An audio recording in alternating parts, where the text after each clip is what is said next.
Alors bonjour à tous, je vais vous préparer le montage de ce type de leurre. Vous voyez, gros shad avec palette. Alors, vous avez vu, on a toute une panoplie. Bleu, blanc, rose, bleu, vert, encore du blanc. Donc, c'est des shads, soit de la lande, là vous les connaissez, hein, c'est les shads les plus connus sur le marché. Donc, ceux-ci, c'est des Décathlon qui sont pas mal aussi. Donc vous voyez là on est sur du leurre 15 cm. Alors pour fabriquer ce type de leurre, en fait on va utiliser des spinnerbait de chez Decathlon en bon marché, donc qui coûtent 2 euros. Et en fait je vais récupérer cette palette et en plus je vais nous construire des superbes têtes plombées, regardez, pour pêcher le loup, le brochet, le tassagal, vraiment tout ce qu'on veut. Donc on passe de ce spinnerbait, vous voyez, à sa tête plombée super efficace avec sa petite palette qui tourne et un shad avec, vous allez voir en bout, la palette. Donc pour 2 euros vous avez une super tête plombée qui normalement quand on achète ça dans le commerce c'est au moins 5 balles pièce. Et les palettes, je vous dis pas, ils coûtent assez cher aussi. Donc là, vous voyez, pour 2 euros, on a ces deux types de leurre. Bon, après, il faut intégrer le prix du shad GT qui coûte à peu près 3 euros pièce en 15 cm. Donc, il faut avoir une bonne pince coupante. Là, ce qu'on va faire, c'est qu'on va venir couper là. Vous voyez, on laisse à peu près. Ça, c'est la partie. Là, je récupère les perles et la petite palette et la grosse palette. Vous voyez, on l'a là. J'ai laissé une bonne partie de corde à piano qui va venir s'enfiler dans la queue du shad. Vous voyez, d'abord je la mets comme ça, pour voir si elle est bien mise. Je regarde, elle est bien centrée, vous voyez, tout est bien. Ce que je vais faire, je la retire légèrement, presque 3/4, et je vais venir mettre 1 ou 2 points de glu. Voilà. Voilà, on y met 2 points de glu. Et on revient enfiler la... Et là on se retrouve, vous voyez, très simple, hein. Avec un shad. Alors ce shad là, soit vous l'armez avec une grosse tête plombée. Moi en général je ne l'arme pas avec une tête plombée. Ce que je fais, c'est que je viens y mettre un hameçon 4-0 fort de fer.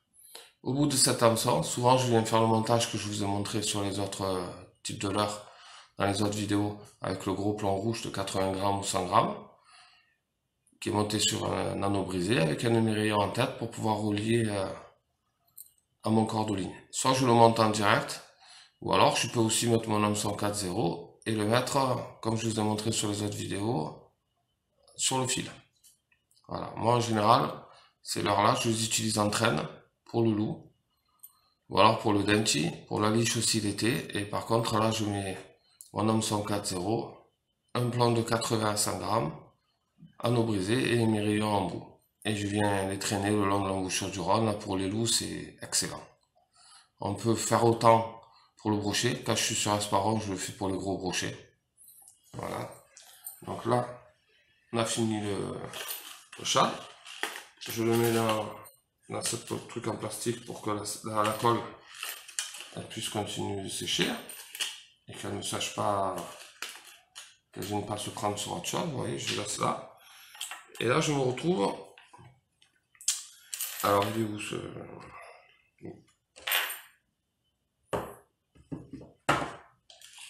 Voilà, non. Voilà. Donc là, je me retrouve avec mon spinnerbait à transformer. Voilà. Il faut une bonne pince coupante parce que vous voyez, c'est de la corde à piano. Donc là, une fois que vous avez ça, vous venez mettre première perle. En fait, tout est de la récup, hein. Je récupère tout ce qu'il y avait sur le spinnerbait.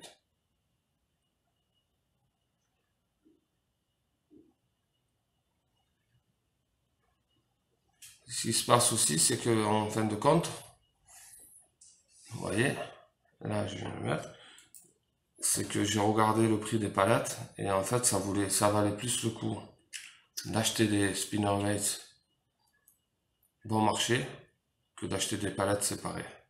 Donc en plus on se retrouve avec un super hot-roller, c'est excellent. Alors, une autre combine, pourquoi je parlais de tassergal? Parce que le tassergal, pour ceux qui connaissent, c'est des poissons qu'on a des dents très tranchantes. Et là, le gros avantage, vous voyez, je vais vous montrer un leurre détaché. Pour le brochet, c'est pareil, hein, quand vous prenez des gros brochets. Le bel avançon là qu'on a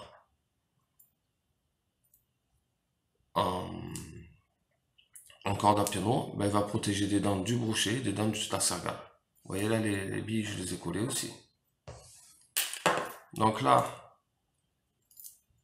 on a notre montage qui est presque prêt. Et là maintenant, avec la pince, ça c'est le plus embêtant. On essaie d'être bien dans l'axe. On va venir créer la boucle. Et là, c'est là où c'est le plus chiant. Vous voyez, prenez une bonne pince. Faire attention de pas trop marquer la corde à piano pour pas qu'elle casse. Et surtout, comme je vous disais, être bien dans l'axe. Voilà, vous voyez, j'y suis presque.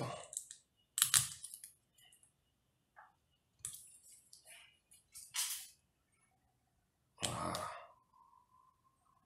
On va y être. Là, j'y suis presque, vous voyez. Et je vais venir l'écraser.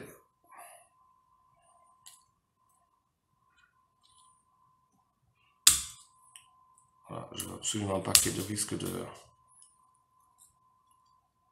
qui s'ouvre. Du coup, je viens écraser et après je viens le remettre dans l'axe. On se retrouve avec une petite boucle, là, vous voyez.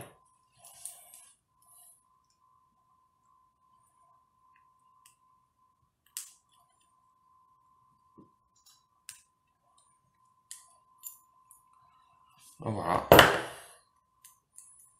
Alors, vous voyez, là la tête plombée est fabriquée.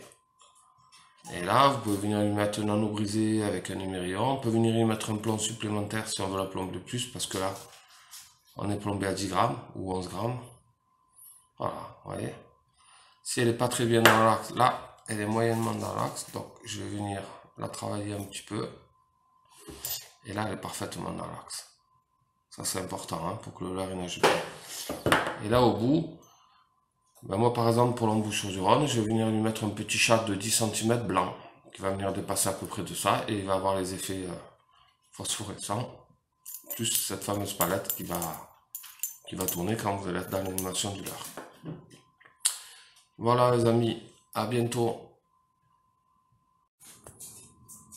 Bon ben voilà, je vous montre là, tout à l'heure, je vais vous montrer comment fabriquer les têtes plombées avec les jupes. Et là, en fait,